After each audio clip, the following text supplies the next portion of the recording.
Por cuanto has hecho esto, de ninguna manera permitiré que tus parientes me sirvan, aun cuando yo había prometido que toda tu familia, tanto tus antepasados como tus descendientes, me servirían siempre. Yo, el Señor Dios de Israel, lo afirmo. Yo honro a los que me honran y humillo a los que me desprecian. En efecto, se acerca el día en que acabaré con tu poder y con el de tu familia. Ninguno de tus descendientes llegará a viejo. Mirarás con envidia el bien que se le hará a Israel, y ninguno de tus descendientes llegará a viejo. Si permito que alguno de los tuyos continúe sirviendo en mi altar, será para empañarte de lágrimas los ojos y abatirte el alma. Todos tus descendientes morirán en la flor de la vida. Y te doy esta señal: tus dos hijos, Ofni y Fines, morirán el mismo día. Pero yo levantaré a un sacerdote fiel que hará mi voluntad y cumplirá mis deseos. Jamás le faltará descendencia y vivirá una larga vida en presencia de mi ungido. Y los familiares tuyos que sobrevivan vendrán de rodillas y le rogarán que les regale una moneda de plata o un pedazo de pan. Le suplicarán: dame algún trabajo sacerdotal para mi sustento. Amén. Hasta ahí dejamos la lectura, hermanos. Tengan la amabilidad de sentarse, por favor, esta mañana. Las palabras que acabamos de leer, hermanos y hermanas, corresponden a lo que se conoce como la profecía contra la familia de Elí. Si usted ha leído un poco acerca de la transición que ocurrió entre la época de los jueces y la monarquía, se habrá dado cuenta que una de las características principales de ese periodo de los jueces que se conduce hacia la monarquía es que era una época de gran anarquía. De hecho, que una de las frases con las que podemos recordar el libro de los jueces es que cada quien hacía lo que mejor le parecía. En esa época de transición entre los jueces y la monarquía es que encontramos esta historia de la familia de Elí. Elí era el sumo sacerdote, el responsable de liderar espiritualmente a la nación. Y sin embargo, hermanos y hermanas, la descripción que se hace de Elí y de sus hijos no es muy buena. Para comenzar, hermanos, lo que se nos dice en cuanto a la ubicación del momento histórico es que dice la Biblia que por esa época la visión o la profecía era muy escasa. Dice también, hermanos y hermanas, que escuchar la voz de Dios no era tan frecuente como solía ser en un momento, quizás durante el periodo de los jueces. Y esto era así porque la visión, al agotarse, producía, hermanos, un efecto dañino en todo el pueblo, porque eso conducía a la degradación espiritual de la nación. Prueba de ello es que la misma familia de Elí va a sucumbir, hermanos, ante sus deseos y sus ansias de dominar al pueblo de una manera en la que ellos se podían servir de la gente. La actitud de estos muchachos, hijos de Elí, Ofni y Finés, era tan repudiable que dice la escritura que aún ellos se metían con las mujeres que llegaban a ofrecer ofrendas a la tienda de reunión, y ellos abusaban de su posición para acostarse con ellas. Pero el agravio era todavía peor, porque dice la escritura que estos hombres no esperaban ni siquiera que se ofreciera el sacrificio en honor al Señor, sino que ellos disponían de las ofrendas que eran dedicadas al Señor a su antojo. Todo esto, hermanos y hermanas, con la anuencia de su padre Elí. Elí era consciente que el comportamiento de sus hijos no era el más adecuado, no era el más correcto, Y sin embargo, hermanos, él solamente se conformaba con llamar la atención, pero de una manera tan mediocre, que estos muchachos no reparaban en el mal que le estaban haciendo, no solamente al testimonio de la familia sacerdotal, sino que también en el daño profundo que le estaban ocasionando a la vida espiritual de la nación. Esa era la condición de Israel en la época que acabamos de leer estas palabras. Ante eso, hermanos y hermanas, siendo que el sacerdote es el que tenía que mediar entre Dios y los hombres, pero siendo que Elí, al ser sumo sacerdote y al haber descuidado sus funciones sacerdotales, se encuentra en una actitud de frialdad, de indiferencia ante los estatutos de Dios, el Señor tiene que levantar a un profeta que se dirija a Elí para tratar, hermanos y hermanas, de corregir el rumbo de la nación con una severa advertencia. La Biblia dice en el versículo 27, que fue donde iniciamos la lectura, que dice que un hombre de Dios fue a ver a Elí. Si usted nota, hermanos y hermanas, no se nos dice cómo se llamaba este hombre de Dios. Es más, ni siquiera se nos dice que era un profeta como tal. No se le da esa identificación. Uno puede intuir por el contenido del mensaje que evidentemente este hombre era un profeta del Señor. Pero hay algo curioso en la Biblia, y es que cuando se especifica la acción de una persona, obviando su nombre, eso, hermanos y hermanas, enfatiza la centralidad de su función en el escenario o en el contexto en el que va a intervenir en dicho pasaje.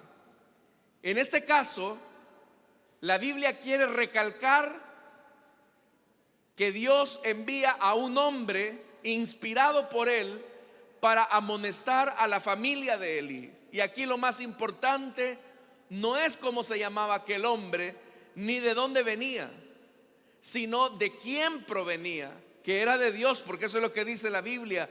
Un hombre de Dios fue a ver a Elí. Al encontrar esto, uno puede pensar, bueno, es el sumo sacerdote que va a tener un encuentro con un hombre de Dios. Seguramente ellos van a coincidir en los temas que van a hablar. Seguramente ellos van a concordar en los asuntos internos que se deben de actuar o se deben de responder. Pero usted va a notar, hermanos, que este hombre de Dios viene a la casa de Elí no para tener puntos de encuentro o de coincidencia, sino más bien para amonestar al hombre que era el responsable de la vida espiritual de la nación israelita. Cuando llegamos a esos momentos de quiebre, donde Dios, hermanos y hermanas, nos amonesta, nos habla de manera inesperada, es cuando uno piensa que la situación va a mejorar. Pero la palabra que Dios va a enviarle a Elí no es una palabra tan alentadora. De hecho, hermanos, si usted lee este pasaje con detenimiento, y es lo que vamos a hacer, el Señor comienza a advertirle a Elí de su grave falta para con Dios. Y dice el versículo 27, así dice el Señor. Cuando esta expresión, hermanos, se utiliza en este pasaje, es una invocación profética, porque está diciendo, así dice el Señor. Yo no te vengo a hablar de lo que yo pienso, de mi opinión, de cómo yo veo las cosas, sino que te vengo a dar un mensaje que viene de parte de Dios. Por eso es que aquí lo más importante no es que tú conozcas mi nombre, sino que lo más importante es que tú sepas, es que tú entiendas que lo que te voy a decir viene de parte del corazón de Dios. Y vea lo que dice, así dice el Señor, bien sabes que yo me manifesté a tus antepasados cuando estaban en Egipto bajo el poder del faraón. Lo primero que el profeta le está diciendo a Elí es, tú bien sabes que el Dios de esta nación es un Dios poderoso, es un Dios que ha manifestado su gloria de liberación. No es un Dios cualquiera. Vea que tener la conciencia de que uno tiene un Dios vivo y verdadero no es suficiente para tener la actitud correcta frente a ese Dios. ¿Cuántos sabemos que estamos frente a un Dios grande y temible, hermanos y hermanas? Dios es grande y temible, Él es poderoso. Pero tener esa conciencia de un Dios grande y temible, todopoderoso, no necesariamente produce en nosotros la actitud correcta hacia Dios. Y esa es la mayor prueba que tenemos en la casa de Elí. Elí es consciente que el Dios de Israel no es cualquier Dios, porque es un Dios que manifestó su gloria, su poder libertador cuando los hebreos se encontraban bajo la opresión en Egipto. El Dios de Israel era un Dios que era capaz de quebrar la economía mundial de esa época, Faraón, al punto, hermanos y hermanas, de dejar a Egipto en la más cruel miseria. Ese era el Dios de los hebreos, un Dios poderoso y temible. Pero ante esa realidad de un Dios poderoso y temible, ¿por qué se pierde el temor a Dios? ¿Cuándo es que nosotros comenzamos a perder el temor a Dios? Ese temor reverente que necesitamos mostrar ante nuestro Dios.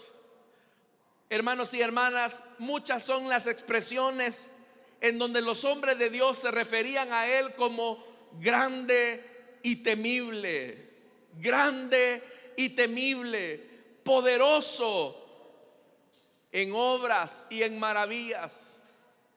Pero ¿por qué las personas, a pesar de que pueden tener conciencia de que nuestro Dios es grande y temible, pierden rápidamente el temor y el asombro hacia ese Dios?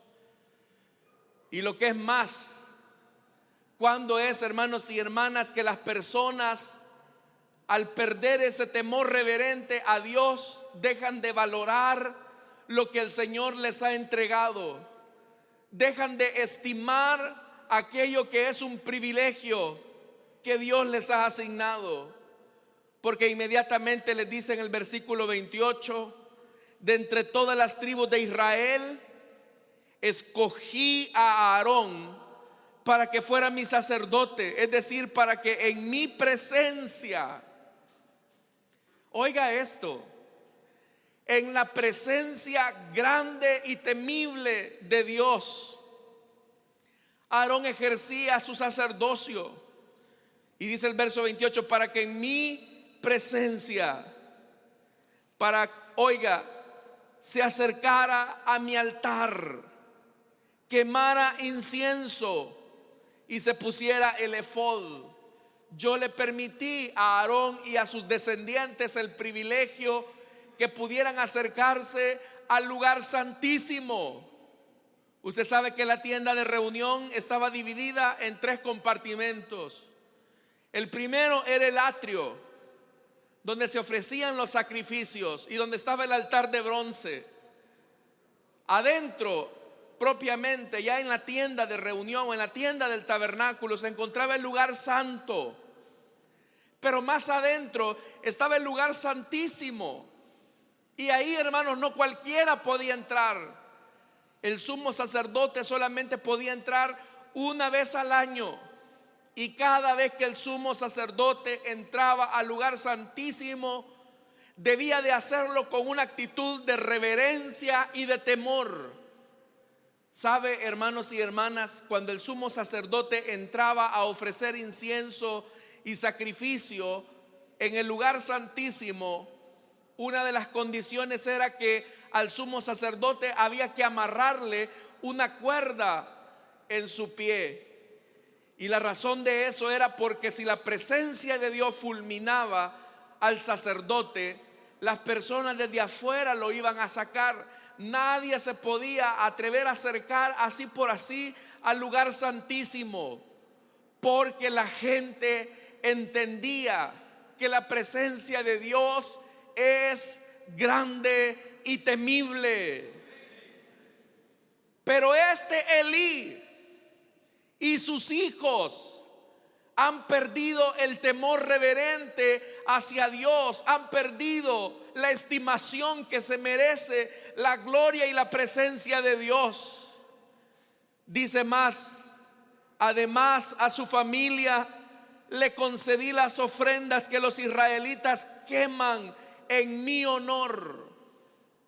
Yo les he dado de lo mío para que ustedes subsistan, el pan sagrado, las ofrendas sagradas que se ofrecen en mi honor, yo las he compartido con ustedes. Ese es un gran privilegio.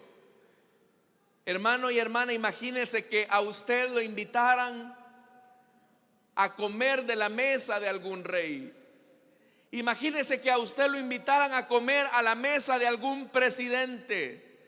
Eso sería un gran honor. Pero Dios está compartiendo los alimentos de la mesa de toda la realeza suprema, del Rey de Reyes y Señor de Señores. Él está compartiendo el pan, la carne que se ofrecía en honor al Señor, y Él está compartiendo esos privilegios con la familia o los descendientes de Aarón, entre los cuales ahora se encuentra Elí.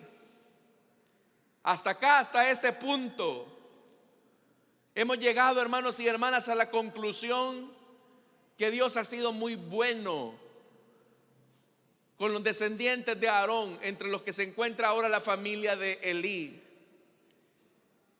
Pero viene la pregunta directa del Señor. Verso 29. ¿Por qué pues tratan ustedes con tanto desprecio los sacrificios y ofrendas que yo he ordenado que me traigan? Es una pregunta muy directa, muy incisiva, que les está diciendo a ellos: ¿por qué tratan con tanto desprecio los privilegios que yo les he concedido? ¿En qué punto se olvidaron ustedes que están frente a un Dios grande y temible, que les da igual si están o no están en mi presencia? Amados hermanos, creo que la realidad de la familia de Elí bien describe también la iglesia en nuestros días. La iglesia en nuestros días sabe que tiene un Dios grande y temible. La iglesia en nuestros días sabe que nuestro Dios es un Dios poderoso, que ha manifestado su gloria, su poder, su manifestación directa hacia su pueblo. ¿Cuántos hemos sido testigos del poder de Dios, hermanos? Nosotros hemos visto cómo Dios ha cambiado las vidas. Nosotros hemos sido testigos cómo Dios ha sanado a los enfermos. Nosotros hemos sido testigos de cómo Dios ha manifestado su poder a favor del débil. Pero a pesar de que estamos frente a un Dios grande y temible, hemos perdido, hermanos y hermanas, la perspectiva de honrar su presencia. Y hoy en día la iglesia trata con tanto desprecio la presencia de Dios. Trata con tanto desprecio la presencia de nuestro Dios.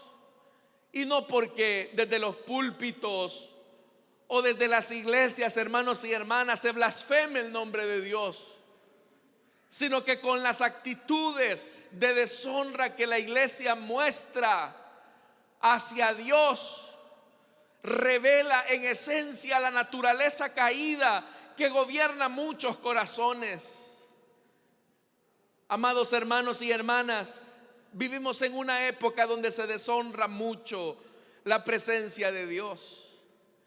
Y por eso es que tenemos que hacernos la pregunta: ¿cuándo, en qué momento es que perdimos ese sentido de temer a Dios y darle honra? ¿Cuándo es que como nosotros, hermanos y hermanas, perdimos de perspectiva ese temor reverente que necesitamos presentar delante de un Dios vivo y verdadero? Elí era el sumo sacerdote y junto a sus hijos eran la familia sacerdotal. La Biblia dice que ahora los creyentes somos una nación de sacerdotes para nuestro Dios. Todos los que hemos creído en Jesús, hemos sido lavados en su sangre, nos hemos constituido ahora por decreto y elección divina en sacerdotes para nuestro Dios. Significa que ministramos frente a Dios. Significa que caminamos frente a Dios. Pero lamentablemente le digo, al igual que Elí, estamos deshonrando la presencia de Dios. Estamos despreciando los privilegios que Dios nos ha dado. Entonces nos hacíamos la pregunta: ¿en qué momento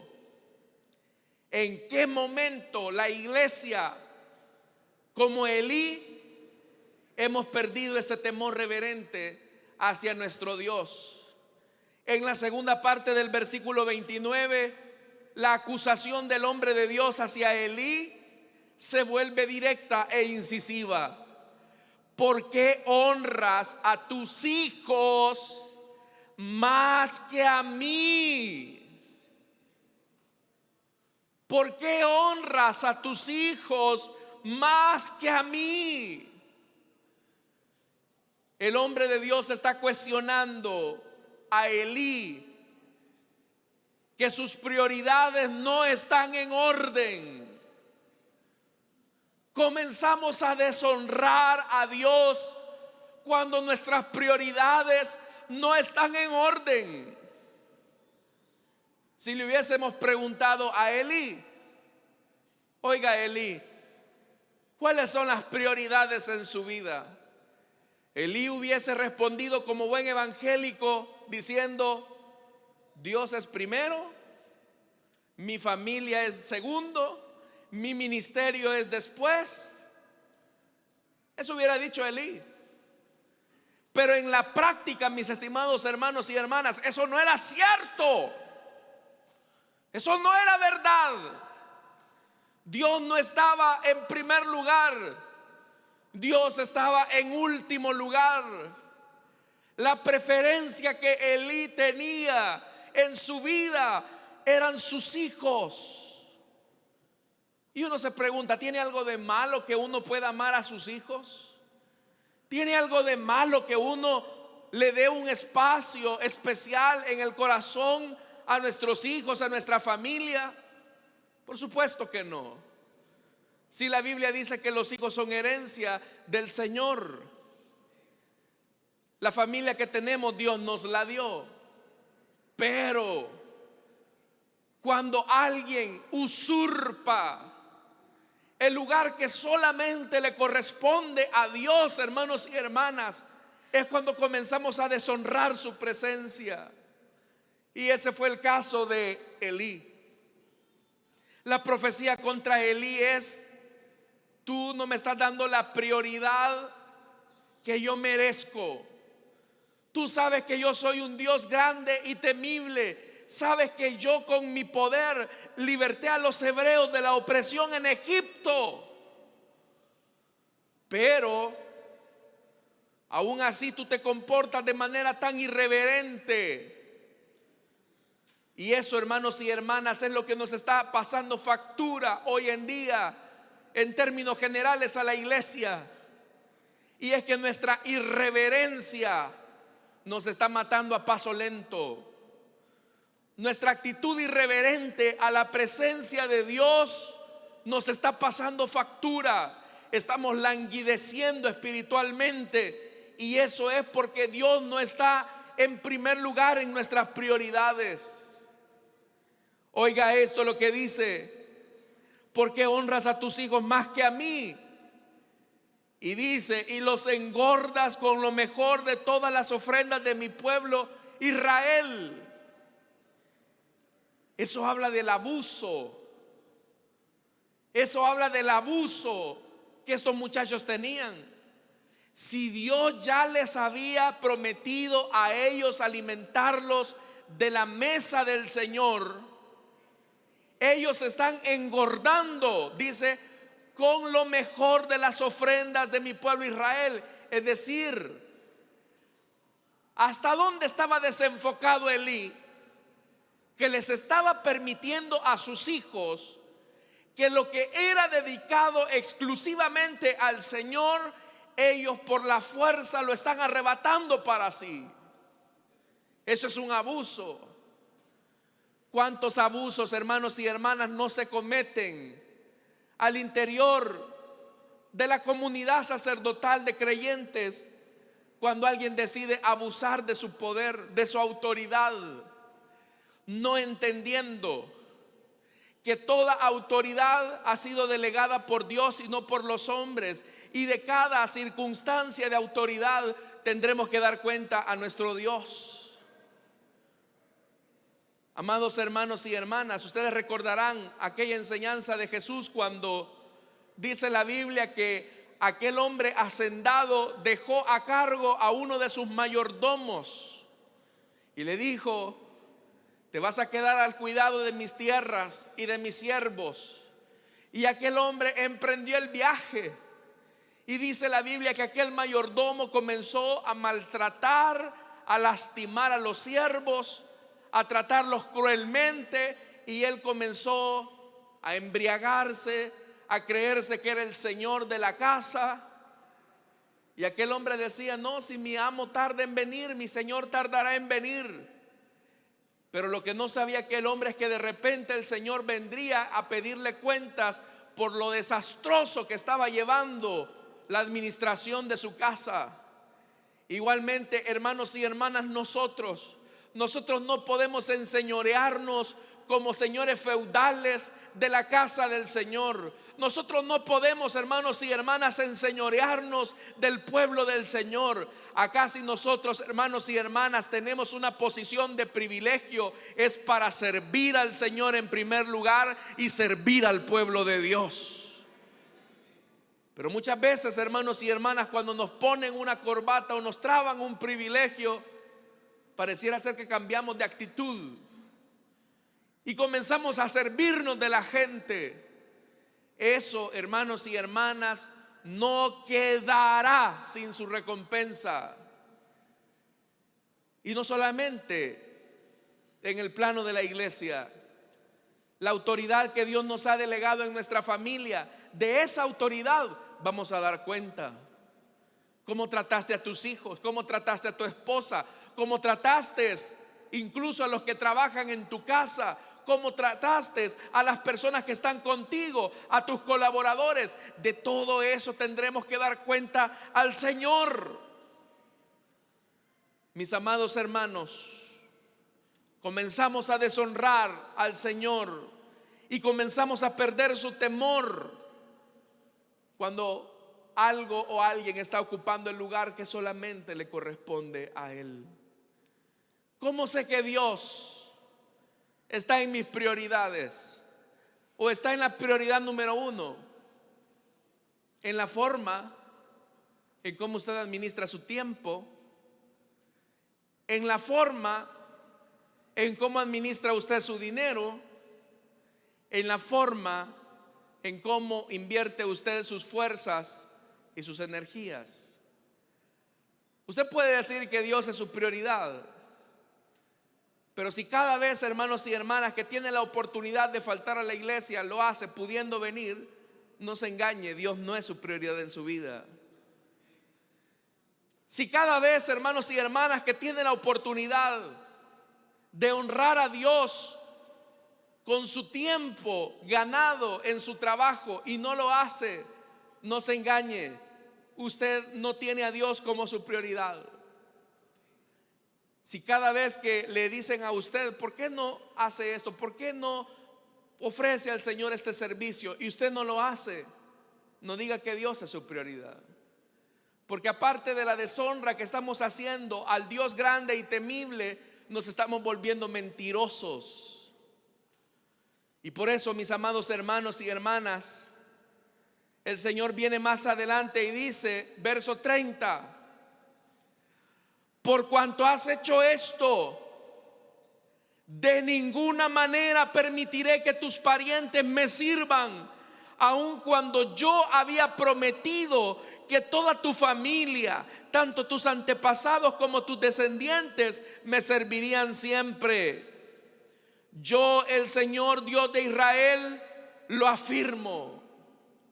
¿Y qué es lo que Dios va a afirmar en la sentencia hacia la casa de Elí? Un pasaje de la Biblia que usted se lo sabe de memoria. Oiga lo que dice, hermanos y hermanas, parte final del verso 30. Yo honro ¿a quiénes? A los que me honran. El Señor honra a los que le honran. ¿Y cómo honramos a Dios? Cuando no perdemos de vista que estamos ante un Dios grande y temible, ante un Dios, hermanos y hermanas, que lo llena todo. Dios está acá en este lugar, hermanos, ¿cuántos lo creen? Pero Dios está en su oficina, Dios está ahí en su vecindario, Dios está ahí en su familia. Honra usted al Señor, honra esa presencia, caminando de manera íntegra delante de Él. Nosotros podremos engañar a los hermanos de la congregación, pero a Dios jamás lo vamos a burlar. Él sabe si lo honramos o no lo honramos. Por eso es que dice: yo honro a los que me honran. Como yo se los he dicho en algunas ocasiones, nadie puede esperar cosechar algo donde nunca sembró. Nadie puede esperar cosechar algo donde nunca sembró. También, hermanos y hermanas, no podemos esperar la honra de Dios si nosotros no lo hemos honrado a Él con la primicia de nuestro tiempo, con la primicia de nuestros bienes. No podemos esperar, hermanos y hermanas, recibir la honra de Dios cuando nosotros mismos hemos relegado nuestra función sacerdotal, excusando nuestro servicio con cualquier tipo de pretexto. Hay gente, hermanos y hermanas, que dice: es que mire, yo no soy bueno para eso, es que mire, yo tengo muchas cosas que hacer. En una ocasión recuerdo un hermano que me decía: mire, yo no puedo servir en la iglesia porque yo trabajo. Y yo bromeando le dije: ay, los demás vienen de vacaciones del Decameron, le dije. Todos, hermanos y hermanas, de alguna manera podemos servir al Señor en algo, podemos honrar al Señor con nuestro tiempo, y sin embargo no lo hacemos. Pero muchas veces honramos nuestros propios intereses, sacrificando el tiempo que es del Señor. Dice la palabra más adelante: yo honro a los que me honran.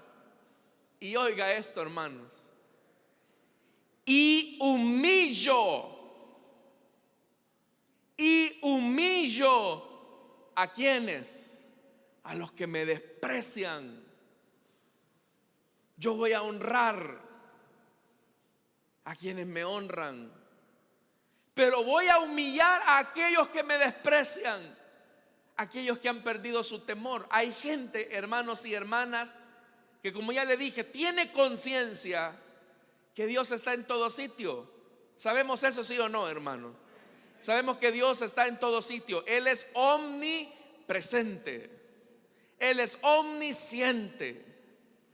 Y sin embargo, a pesar de que sabemos esas verdades, nos permitimos licencias que ofenden a Dios. No lo estamos honrando. No honramos a Dios, hermanos y hermanas, cuando nos permitimos usar nuestro tiempo de manera inadecuada.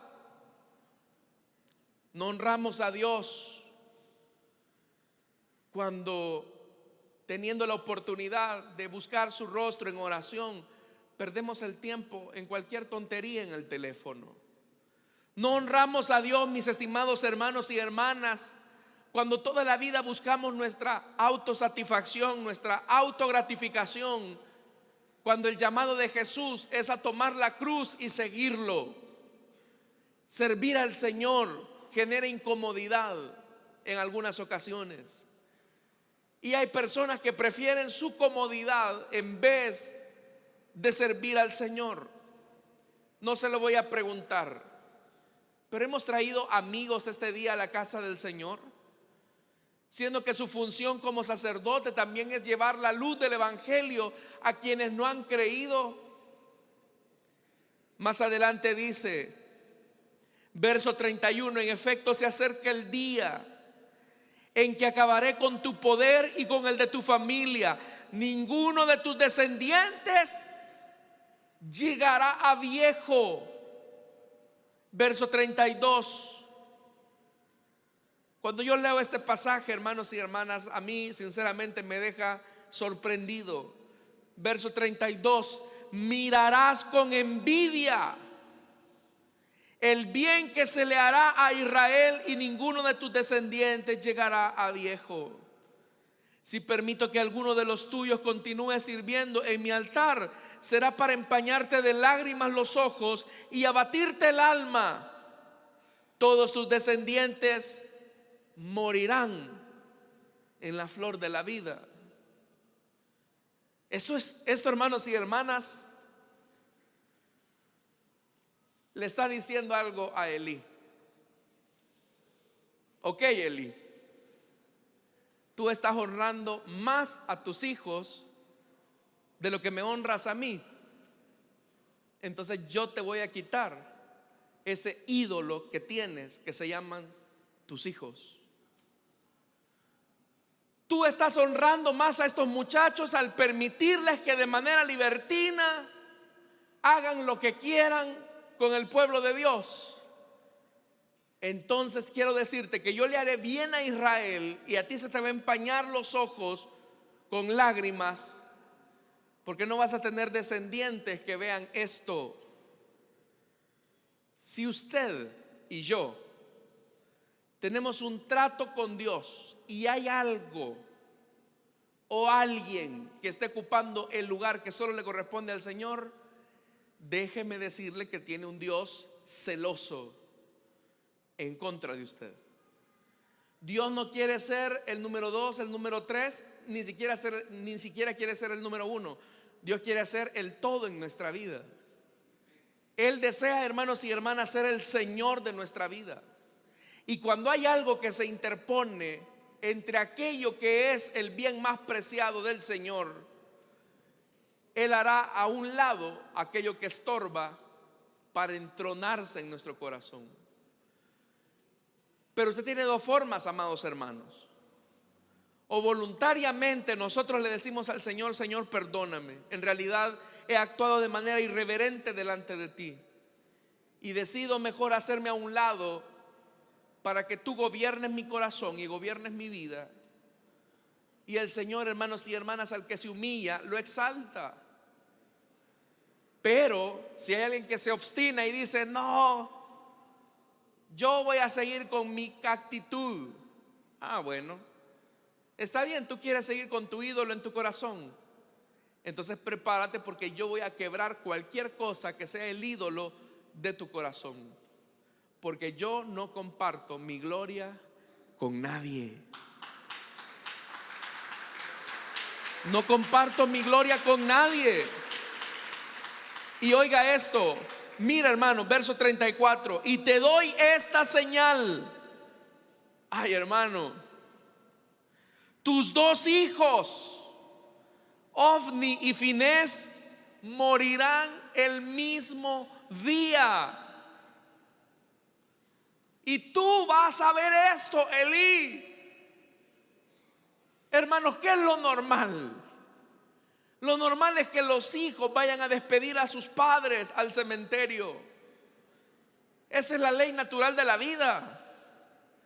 Pero ahora le está diciendo el Señor a Elí: Elí, vas a llevar el peor de tus tormentos, porque el mismo día tus dos hijos se van a morir. ¿Por qué? Porque cuando nosotros decidimos honrar más algo o a alguien, en lugar de honrar a Dios, hermanos y hermanas, nos estamos poniendo en problemas con Él. Nos estamos poniendo en una situación de aprietos con Dios. Probablemente Dios a muchos de nosotros nos está diciendo: hey, corta esa amistad, Corta esa relación que no conviene. No, pero es que es mi amigo de años, yo lo conozco desde que íbamos en el kinder o íbamos ahí en el bachillerato. Pero es una persona que te está llevando a deshonrar a Dios y tú persistes en esa relación. Tú tienes dos caminos: u honras a Dios u honras a esa persona. Pero no se pueden servir a dos señores, hermanos y hermanas, porque la Biblia dice: o amarás a uno o aborrecerás al otro. Dios no desea un corazón partido, sino que Dios desea, hermanos y hermanas, ser el todo en nuestra vida. Por eso es que hoy, hermanos y hermanas, la invitación es a que no perdamos nuestro temor reverente ante nuestro Dios. Nuestro Dios es grande y temible. ¿Cuántos sabemos eso? Mire, hermano, de verdad nuestro Dios es grande y temible, pero también nuestro Dios es un Dios lleno de amor. Es un Dios lleno de amor, que nos dice: pongámonos a cuenta antes que sea tarde. Dice el verso 35, con lo que vamos terminando: pero yo levantaré a un sacerdote fiel, que hará mi voluntad. Esto era lo que Dios pedía de Elí: fidelidad, hacer su voluntad, cumplir los deseos. Entonces, ¿cómo honramos a Dios? ¿Cómo podemos saber si estamos honrando a Dios, sí o no? Ahí lo dice ese versículo 35. Número 1, fidelidad. Fidelidad. ¿Cuál es el bien más preciado en un matrimonio? ¿No es acaso la fidelidad? La fidelidad es el bien más preciado, y Dios lo primero que demanda de una relación tan cercana con nosotros es fidelidad. Segundo, voluntad, hacer la voluntad del Señor, es decir, rendición. Y tercero, cumplir mis deseos. Es, hermanos y hermanas, una vida total de compromiso con Dios. ¿Qué pasaría si de repente nuestra familia se opone a que usted venga acá a la iglesia y le dice: no, ya no quiero que vayas a la iglesia? Usted tiene dos caminos: el camino de honrar al Señor o el camino de honrar a su familia. No, mira, yo no quiero que crezcas, o yo no quiero que te involucres en esto. No. Usted tiene dos caminos: u honra al Señor u honra a su familia, pero no va a poder honrar a los dos. Verso 36: y los familiares tuyos que sobrevivan vendrán de rodillas, le rogarán que les regale una moneda de plata o un pedazo de pan. Le suplicarán: dame algún trabajo sacerdotal para mi sustento. Después de haber tenido, hermanos y hermanas, a disposición la mesa del Señor, después de que el Señor los alimentaba y ellos abusaron, ahora Dios está diciendo: van a andar mendigando pan. ¿Cuántas personas no hay que cuando lo han perdido todo, después dicen y reflexionan: si yo esto lo tenía, si esto en algún momento yo disfruté de esto y ahora lo he perdido? Amados hermanos y hermanas, termino esta mañana diciéndoles algo: no perdamos nuestro temor reverente ante nuestro Dios, y debemos de honrar al Señor, porque Dios honra a los que le honran. Dios honra a los que le honran. Si usted ve que hay cristianos que ya no honran al Señor, déjelos, no sea del montón. Si usted ve que hay iglesias que ya no honran la presencia del Señor, déjelas. Pero nosotros, hermanos y hermanas, preocupémonos por honrar al Señor siempre, con fidelidad y con solicitud, que es lo que ahí nos está diciendo la palabra. Usted sabe que el próximo que Dios va a levantar es Samuel, y Samuel tenía esa característica: era un hombre fiel. ¿Qué es lo que Dios nos está demandando a nosotros? Es fidelidad. Amén. Vamos a orar, hermanos, vamos a cerrar nuestros ojos. Teniendo nuestros ojos cerrados, hermanos, y nuestro rostro inclinado, quiero hacer una invitación rápidamente para aquellas personas que esta mañana desean entregarle su vida a Cristo o desean reconciliarse. Les invito para que en el lugar donde están se puedan poner en pie. Necesitamos honrar al Señor. Y todos estamos en este camino. Y la mejor forma de hacerlo es cuando nos damos cuenta que hemos ofendido al Señor y necesitamos comenzar nuevamente. Así que esta mañana, si hubiese alguna persona que desea entregarle su vida a Cristo o desea reconciliarse, le invito para que en el lugar donde está se pueda poner en pie y vamos a orar por usted. ¿Habrá alguien esta mañana que desea entregarle su vida a Cristo o desea reconciliarse, que sabe que no ha honrado al Señor con su vida, ha perdido ese temor a Dios y por eso es que hace cosas que dice: qué barbaridad, ¿por qué estoy haciendo esto? Pero Dios ahora ha llamado a su pueblo para honrarle y temerle. Grandes y maravillosas son tus obras, Señor Dios Todopoderoso. Justos y verdaderos son tus caminos. ¿Quién no te temerá, oh Señor? ¿Habrá alguien que quiera entregarle su vida a Cristo o desea reconciliarse? Póngase en pie. Tal vez usted se alejó del Señor. Tal vez usted permitió que el pecado entrara a su vida y ahora su vida deshonra al Señor. Le invito entonces para que en el lugar donde está usted se pueda poner en pie. ¿Habrá alguien? ¿Algún amigo, alguna amiga que desea entregarle su vida a Cristo?